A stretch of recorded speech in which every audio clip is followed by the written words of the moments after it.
ఎంత మెజారిటీతో గెలుస్తారు మీరు? లాస్ట్ టైం 45,000 అన్నారు, ఇప్పుడు అదే కంటిన్యూ అవుతున్నదా? మీ పిల్లలు అంటున్నారు లక్ష మెజారిటీ టార్గెట్. ఇప్పుడు వాళ్ళు మా ప్రజలే డిసైడ్ చేస్తారు.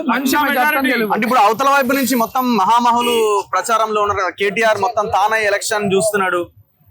మీ మీడియా ద్వారా మా ప్రజలకు ఒకటే చెప్తా ఉన్నాను, నేను చిన్నప్పటి నుండి, నేను 20 ఏళ్ళ వయసు ఉన్నప్పటి నుండి ఈరోజు 20 సంవత్సరాలుగా ప్రజల మధ్యలో ఉంటూ తిరిగిన, మీ కళ్ళ ముందు తిరిగినటువంటి పిల్లోడు నేను, మీ బస్తీ వాసుని, మీ కష్టాలు బాధలు తెలిసినోని నేను కాదు, మా కుటుంబం అందరికి తెలుసు, మీకు మా కుటుంబం ఏందో తెలుసు.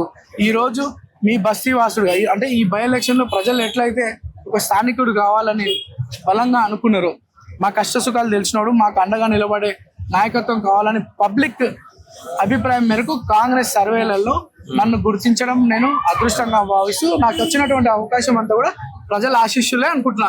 ఈ రోజు ఆ ప్రజలే మ్యాండేట్ తీసుకుంటున్నారు. బీఆర్ఎస్ కొన్ని సర్వేలు మాకు అనుకూలంగా ఉన్నాయని వాళ్ళు పేపర్లలో ఇస్తున్నారు, ఇంకా మాకు పాజిటివ్ ఉన్నదని అంటున్నారు కదా. వాళ్ళు నవంబర్ 14 తారీఖు చూస్తారు. సర్వేలన్నీ ఫేకా? అన్ని ఫేకే, ఫేక్ న్యూస్లు, ఫేక్ ప్రచారాలు, ఫేక్ ఎజెండాలు, వాళ్ళే అన్ని ఫేకే. వాళ్ళని గతంలో నమ్మి మోసపోయినారు. 2023లో రాష్ట్రం మొత్తం బుద్ధి చెప్పినారు.